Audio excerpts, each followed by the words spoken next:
تبارک الذی بیدہ الملک وہو علی کل شیء قدیر۔ اس صورت کے اندر اللہ تبارک و تعالیٰ نے یہ فرمایا کہ بابرکت ہے وہ ذات جس کے قبضے قدرت میں بادشاہت، اللہ ہر چیز پر قادر ہے۔ اللہ نے الذی خلق الموت والحیات، اللہ نے انسانوں کو زندگی اور موت اس وجہ سے دی تاکہ اللہ انسانوں کو آزمائے کہ اچھے عمل کرنے والا کون ہے، کون اللہ تبارک و تعالیٰ کو اچھے عمل کر کر راضی کرتا ہے۔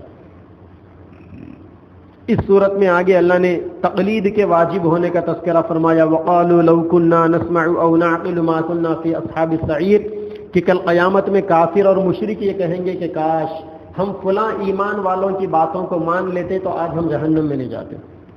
پھر اللہ نے کفار کی حماقت کا بھی اس میں تذکرہ فرمایا، قُلْ أَرَأَيْتُمْ إِنْ أَهْلَكَنِيَ اللَّهُ وَمَن مَّعِيَ أَوْ رَحِمَنَا فَمَن يُجِيرُ الْكَافِرِينَ مِنْ عَذَابٍ أَلِيمٍ، کہ یہاں انہیں بتا جا رہا ہے کہ حماقت کی باتیں مت کرو، نبی کریم صلی اللہ علیہ وسلم اور صحابہ کرام کو اللہ تعالیٰ وفات دے یا ان پر رحم فرما کر فتح عطا فرمائے، تمہیں دونوں صورتوں میں کوئی فائدہ ہونے والا نہیں۔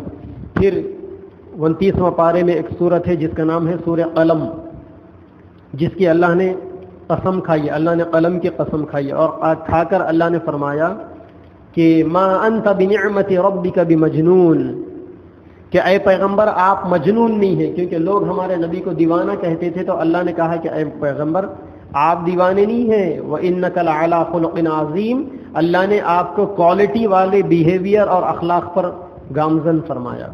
پھر اللہ نے کافروں کا ذکر فرمایا، وَلَا تُطِعْ كُلَّ حَلَّافٍ مَّهِينٍ، یعنی ولید بن مغیرہ ایک کافر تھا، اللہ نے اس کی 9 برائیوں کو بیان کیا کہ اے محمد آپ ان کو فالو مت کیجئے، جھوٹی قسمہ کھانے والے، بغیر یعنی بے عزت لوگ، دوسروں کو تانا دینے والے، چغلی کرنے والے اور دوسروں کو ستانے والے۔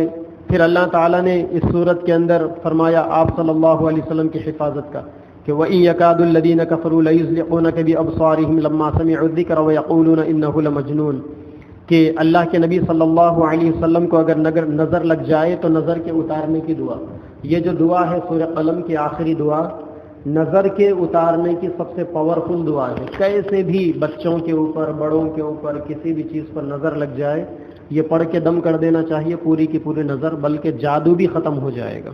اللہ نے اپنے نبی کی حفاظت کے لیے سورہ قلم کے آخری آیت کو جو ہے بیان فرمایا ہے، یہ نظر کا سب سے اچھا کامیاب علاج۔ پھر آگے جو ہے سورہ حاقہ شروع ہو رہا ہے۔ حاقہ قیامت کو کہتے ہیں۔ اللہ نے فرمایا الحاقۃ ما الحاقہ وما ادراک ما الحاقہ، کہ وہ ہو کر رہے گی۔ اچھا وہ کیا چیز ہے ہو کر رہنے والی؟ وہ قیامت ہے جو بالکل ہو کر رہے گی۔ پھر اس صورت میں اللہ تعالیٰ نے پچھلی قوموں کا، قوم عاد، قوم سمود، فرعون کی قوم، موسیٰ علیہ السلام کی قوم، دیگر قوموں کا تذکرہ کیا۔ پھر اس صورت میں اللہ نے جنتیوں کا اور جہنمیوں کا تذکرہ کیا کہ جنتیوں کو اللہ تعالیٰ سیدھے ہاتھ میں نام اعمال تول کے دیں گے، جہنمیوں کو اللہ تعالیٰ الٹے ہاتھ میں نام اعمال تول کر دیں گے۔ اللہ نے اس صورت میں کہا کہ انبیاء کی نبوت برحق ہے۔ پھر اس پارے کے اندر ایک صورت ہے سورہ معارج۔ معارج سیڑھی کو کہا جاتا ہے، یا معارج کے معنی چڑھنے کے۔ اس صورت کے اندر اللہ تبارک و تعالیٰ نے فرمایا کہ اللہ تعالیٰ سے عذاب نہیں مانگنا چاہیے۔ اس صورت میں اللہ نے قیامت کی ہولناکیوں کو بیان کیا، یوم تکون السماء کالمہل، قیامت کے دن آسمان کالا ہو جائے گا، وتکون الجبال کالعہن، اور پہاڑ روئی کے طرح ہوا میں اڑنے لگیں گے۔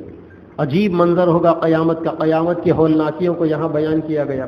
پھر اس صورت میں جنتیوں کے اوصاف کو بیان کیے گئے کہ جنتی کون ہے؟ الا المصلین، نماز پڑھنے والے، الذین هم علی صلاتهم دائمون، ہمیشہ نماز پڑھنے والے، والذین هم لفروجهم حافظون، شرمگاہوں کی حفاظت کرنے والے، اور اللہ تبارک و تعالی نے جو کچھ انہیں دیا ہے اس میں غریبوں پر خرچ کرنے والے۔ پھر اس صورت کے اندر اس پارے میں ایک صورت ہے جس کا نام ہے سورہ نوح۔ نوح سیدنا نوح علیہ السلام کی طرف نسبت ہے۔ اس میں ان کی پوری قوم کا تذکرہ اللہ نے بیان کیا کہ کس طریقے سے نوح علیہ السلام 950 سال تک قوم میں دین کی دعوت دیتے رہے اور کیسا ان کی قوم نے ان کو جھٹلایا۔ پھر نوح علیہ السلام نے کیسا کیسا دعائیں کی، پھر اللہ نے نوح علیہ السلام کی دعا کو قبول کیا اور ان کی قوم کے اوپر عذاب آیا۔ پھر اس پارے میں ایک صورت ہے جس کا نام ہے سورہ جن۔ اس صورت کے اندر اللہ نے جنات کا تذکرہ فرمایا کہ کس طریقے سے اللہ کے نبی قرآن میں پڑھتے تھے. ابھی وہاں آیا نا وادی نخلا کا، مکہ مکرمہ کے اندر آج بھی جو صفا مروہ کا جو ایریا ہے اس کے پیچھے کا ایک حصہ جرول کہلاتا ہے. وہاں پر قریب میں ایک نخلا نامی ایک چھوٹی بستی ہے. آج بھی وہاں مسجد جن بنی ہوئی ہے جہاں اللہ کے نبی جنات سے ملاقات کرنے کے لیے گئے تھے. ایک صحابی کو لے کے گئے تھے اور اللہ کے نبی ایسا راؤنڈ مار کے بول دیے تھے اس کے باہر نہیں نکلنا ہو.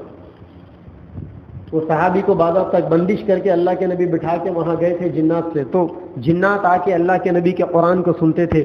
یہ جن کے اندر پورے جنات کے واقعے کو اللہ نے بیان کیا. بڑی مزیدار یہ بھی صورت ہے سورہ جن. اس کے اندر اللہ نے فرمایا عالم الغیب، غیب کا علم صرف اللہ تبارک و تعالیٰ کے. پھر اس صورت اسی پارے میں سورہ مزمل ہے. مزمل چادر کو کہتے ہیں. ایک دفعہ اللہ کے نبی چادر لپیٹ کر سو گئے تھے تو اللہ نے اپنے نبی کو اٹھایا، اے چادر لپیٹ کر سونے والے اٹھو. تہجد کے لیے اللہ نے اٹھایا اور تہجد کا تذکرہ یہاں اللہ نے بیان فرمایا. پھر سورہ مدثر، مدثر کے معنی بھی چادر میں لپٹے ہوئے تھے. مزمل اور مدثر دو بھی چادر کے لپٹے. پھر یہاں اللہ نے اور الگ اسٹائل میں، الگ انداز میں، الگ محبت بھرے لہجے میں اپنے نبی کو مخاطب ہو کر کہا یا ایھا المدثر، اے چادر لپٹ کر سونے والے. وہاں اللہ نے تہجد کی نماز پڑھانے کے لیے اٹھایا تھا. یہاں کیا کہا؟ قم، اٹھو نیند سے بیدار ہو جاؤ. فانذر، اپنے قوم کو ڈراؤ عذاب سے. وربک فکبر، اپنے رب کی تکبیر بیان کرو. وثیابک فطہر، اپنے کپڑوں کو صاف ستھرا پاک رکھو. اس لیے کہتے ہیں اسلام پاک مذہب ہے. اللہ تعالیٰ پاک ہے، پاکی کو پسند کرتے ہیں. اب طہور شطر الایمان، پاکی آدھا ایمان ہے، اس لیے کلین لینس، نیڈنس کو مینٹین کرنا چاہیے. اس صورت کے اندر اس پارے میں ایک صورت ہے جس کا نام ہے سورہ قیامہ. قیامہ کے معنی قیامت کے ہیں. اللہ تعالیٰ نے یہاں پر لا اقسم بیوم القیامہ، قیامت کے دن کی اللہ تبارک و تعالیٰ نے قسم کھائی. اور اللہ نے یہاں پر فرمایا کہ ہم قرآن کی حفاظت کریں گے. قرآن کو قیامت تک کوئی مٹا نہیں سکتا، کوئی بگاڑ نہیں سکتا. پھر اس پارے کے اندر ایک صورت ہے جس کا نام ہے سورہ دہر. دہر کہتے ہیں زمانے کو. اللہ نے یہ یاد دلایا کہ کیا انسانوں کے اوپر ایک زمانہ ایسا نہیں آیا کہ جس میں وہ کچھ بھی نہیں تھے، گندے پانی کا قطرے سے اللہ نے انسانوں کو پیدا کیا. پھر آگے اللہ تبارک و تعالی نے فرمایا ان ھذہ تذکرۃ فمن شاء اتخذ تذکرہ فمن شاء اتخذ الی ربہ سبیلا. کیا قرآن جو ہے یہ نصیحت کی چیز ہے. پھر 29واں پارے کا بالکل آخری سورہ ہے سورہ مرسلات. مرسلات کہتے ہیں ہواؤں کے چلنے کو.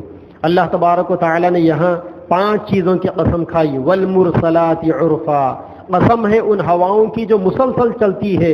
والعاصفات عصفا، قسم ہے ان ہواؤں کی جو آندھیوں کی طرح چلتی ہے. والناشرات نشرا، قسم ہے ان ہواؤں کی جو بادلوں کو لے کر چلتی ہے. فالفارقات فرقا فالملقیات ذکرا. اس طریقے سے اللہ نے کئی ایک چیزوں کی قسمیں کھا کھا کر پھر آگے اللہ نے فرمایا ان المتقین فی ظلال وعیون، کہ جو لوگ تقوی والے ہیں وہ اللہ تبارک و تعالیٰ کے پاس سائے کے اندر ہوں گے اور اللہ تعالیٰ انہیں طرح طرح کی نعمتوں کے اندر وہاں پر نوازیں گے. اس طریقے سے 29واں پارہ بھی ختم ہو